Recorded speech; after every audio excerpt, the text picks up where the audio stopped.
My name is Christina Seal, and we're going to talk about the language of cancer. It's funny the things that end up defining your life. For most of my adult life, being a mother has defined me. Being a mother obviously changed my life completely when I was a teenager. Now I find that something else has happened that defines my life in a totally different way. I am a cancer survivor. I had no idea when diagnosed with breast cancer that it would change me in so many ways. When I look back on it now, I can see that I really moved through several stages to get to the place I am today, each of those involving communication or lack thereof. Initially, the problem was how to understand what was happening to me and what to expect. Next was how to explain to my children not only what was happening to me, but how this would affect them, how their life would change, and what the future would hold for them. Let's start with what was happening to me. At the time this cancer diagnosis came, two friends of mine had just been through the same thing. One died and the other survived. So I didn't really know what to expect. What puzzled me the most was that neither of them seemed to understand what was going on with their cancer nor its treatment. I had driven the one to some of her radiation treatments, but she never did know what to expect or what lay ahead. I wasn't quite sure if this was because she just didn't want to know or because her doctors were not very forthcoming. As it turns out, I had a very different experience with my own team of doctors. From the initial visit right up until now, they were willing to take the time to answer any questions or deal with any anxiety I might have. I asked my oncologist, Dr. Crowley, how they decide how to talk to their patients, and she emphasized the importance of giving the patients what they need. She said in some cases the patient doesn't really want to know the details, and sometimes the details are very important. But honesty was the big thing.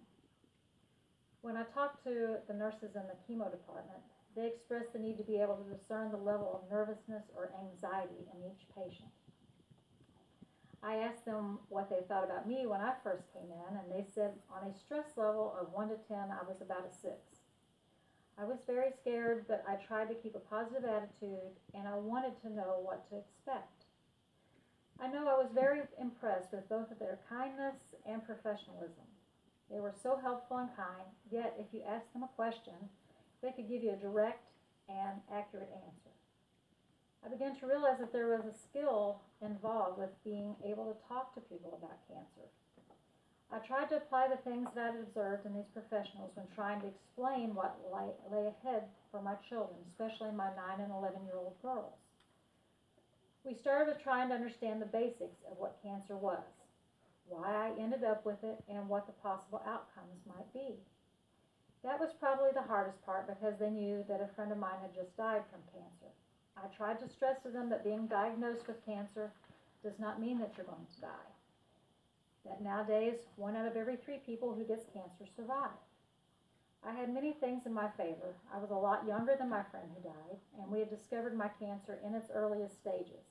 And we could all work together to stay positive, keep a good outlook, and work our way through this. I tried to listen to their questions, I tried to give them accurate answers, and I tried to understand when the time was right to discuss it in detail, and when I should just hug them and tell them how much I love them. I learned that each and every person is different. For example, when my husband and I talked to the doctors, he could listen intently to what they said and remember the details, but he definitely does not like to talk about it. Not just my cancer. He doesn't like talking about his own health problems either. This brings me to the area that surprised me the most. This experience has changed me.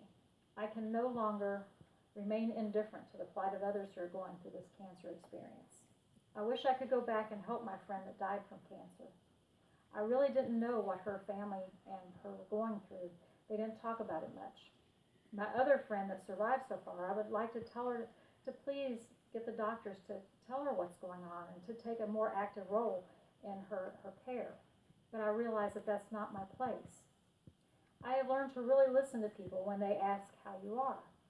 If you're paying attention, you can tell if someone is really interested and wants to know, or if they're just being polite.